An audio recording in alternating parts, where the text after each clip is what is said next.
Telangana assembly budget సమావేశాలు రెండో రోజు కొనసాగుతున్నాయి. లైవ్ ద్వారా చూద్దాం. ఒక విగ్రహాన్ని నూతన సెక్రటేరియట్ పక్కన పెట్టి యావత్ జాతికి ఒక స్ఫూర్తిని నింపుతున్న గొప్ప అభినవ అంబేద్కర్ మన కేసీఆర్ గారు అని చెప్పి ఈ సందర్భంగా విజ్ఞప్తి చేస్తున్నాను.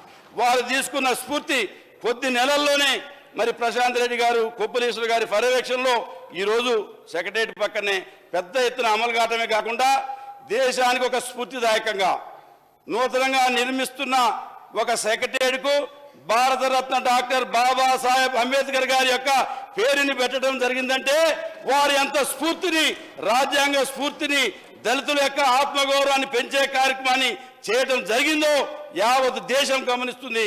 అందుకనే ముఖ్యమంత్రి గారి స్ఫూర్తిగా నూతనంగా కడుతున్న పార్లమెంటు కూడా మీరు మాటలతో కాదు, మాటలతోనో లేకపోతే అందమైన ఆకర్షణీయమైన పథకాలతోనో మీరు కడుపు నింపే ప్రయత్నం చేయొద్దు. మీకు నిజంగా చిత్తశుద్ధి ఉంటే దళిత బంధు లాంటి పథకాన్ని పెట్టండి. 125 అడుగుల విగ్రహాన్ని ఏ రకంగా పెడుతున్నదో అట్లాంటి ప్రయత్నం చేయండి. నూతన సెక్రటేరియట్కు ఏదైతే డాక్టర్ బాబాసాహెబ్ అంబేద్కర్ గారి యొక్క పేరుని పెట్టి యావత్ సమాజం యొక్క దృష్టిని, దేశ ప్రజల యొక్క దృష్టిని ఆకర్షించడం జరిగిందో మీకు చిత్తశుద్ధి ఉంటే నూతన పార్లమెంటు కూడా డాక్టర్ బాబాసాహెబ్ అంబేద్కర్ గారి పేరు పెట్టాలని ఈ శాసనసభ వేదికగా కేంద్ర ప్రభుత్వాన్ని పెద్దలను కూడా నేను విజ్ఞప్తి చేస్తున్నాను. వాళ్ళని కూడా ఈ సభాముఖంగా అడుగుతున్నాను. ఒక రాజ్యాంగ నిర్మాత మనం ఉపన్యాసాలు చెప్పడం కాదు, మీరు చెప్పే పథకాలు చాలా గొప్పగా ఉంటాయి, కానీ ఆచరణలో ఈ కడుపు నింపేగా లేవు. కానీ ఇలా ముఖ్యమంత్రి గారు పెడుతున్న ప్రతి పథకం పేదరిక నిర్మూలనే తప్ప రాజకీయ కోణం లేదు. ఆ విషయాన్ని మీరు ఆలోచించాల్సిన అవసరం ఉన్నది. ఏ పథకంలో కూడా ఇవాళ డబల్ బెడ్రూమ్ ఇస్తే లాటరీ పెట్టాడు, కానీ కేంద్ర ప్రభుత్వం యొక్క నిబంధనలు కానీ అనేక పథకాల గైడ్లైన్స్ మేము స్టడీ చేసినప్పుడు ఏ పథకానికి కూడా లాటరీ లేదు.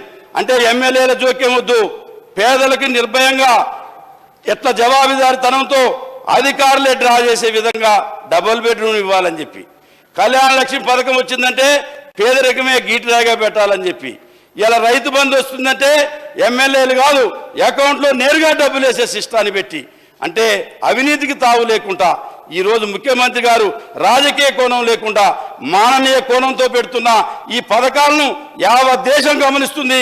ఆ విషయాన్ని ఇతర పెద్దలు కూడా గమనించుకోవాల్సిన అవసరం ఉందని కూడా ఈ సందర్భంగా నేను విజ్ఞప్తి చేస్తున్నాను.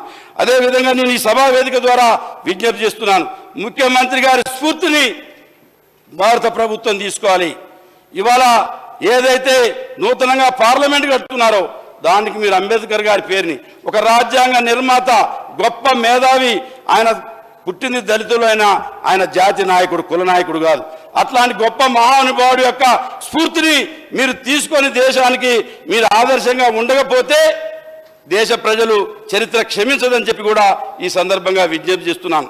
దాంతో పాటుగా ఇవాళ గిరిజన సంక్షేమానికి సంబంధించి కూడా ఇవాళ ముఖ్యమంత్రి గారు మా తండాలను మేము పరిపాలించుకుంటాం, మాకు స్వయం పాలన కావాలని చెప్పి వారిచ్చిన గొప్ప స్ఫూర్తితో ఈరోజు 2471 పంచాయతీలు వేయటమే కాకుండా టోటల్గా 3146 పంచాయతీల్లో గిరిజన సోదరులు రాజ్యాధికారం చేసే గొప్ప అవకాశాన్ని కల్పించడం జరిగింది.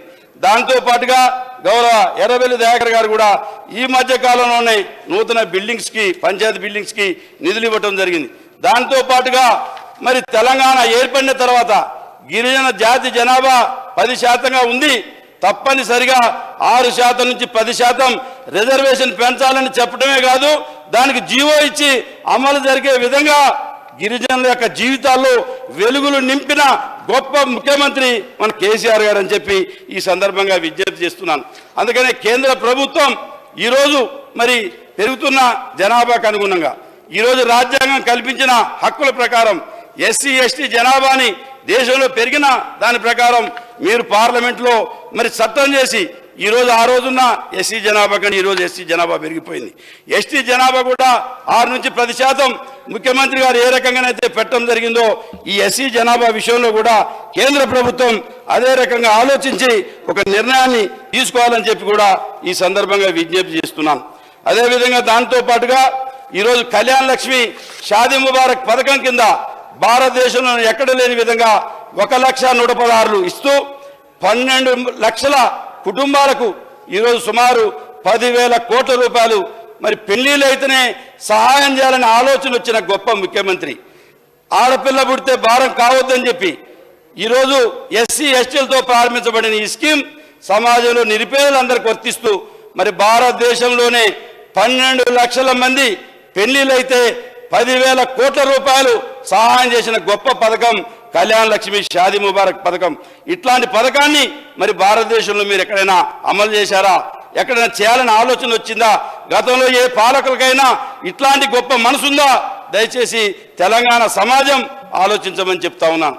మేము ఈ చెక్కులు ఇళ్లలోకి తీసుకెళ్లి ఇస్తుంటే వాళ్ళ యొక్క ఆనందానికి, వాళ్ళు పడుతున్న బాధ నుంచి ముఖ్యమంత్రి గారు ఒక పెద్ద కొడుకుగా ఒక కుటుంబానికి భరోసా ఇస్తున్న ఈ యొక్క మేము చెక్కులు తీసుకెళ్ళిస్తుంటే వాని ఆనందానికి అద్దులు లేవని చెప్పి కూడా ఈ సందర్భంగా విజ్ఞప్తి చేస్తున్నాను. ఇంతటి మంచి పథకాన్ని మరి ప్రవేశపెట్టిన ఇట్లాంటి పథకాలకు కేంద్ర ప్రభుత్వం నుంచి సహాయం లేదు. ఇలా కొత్తగా ఏర్పడిన ఈ రాష్ట్రానికి ప్రోత్సహించాలనే ఆలోచన కూడా లేదనే విషయాన్ని ఈ సందర్భంగా విజ్ఞప్తి చేస్తున్నాను. ఇట్లాంటి పథకంతో పాటుగా ఈరోజు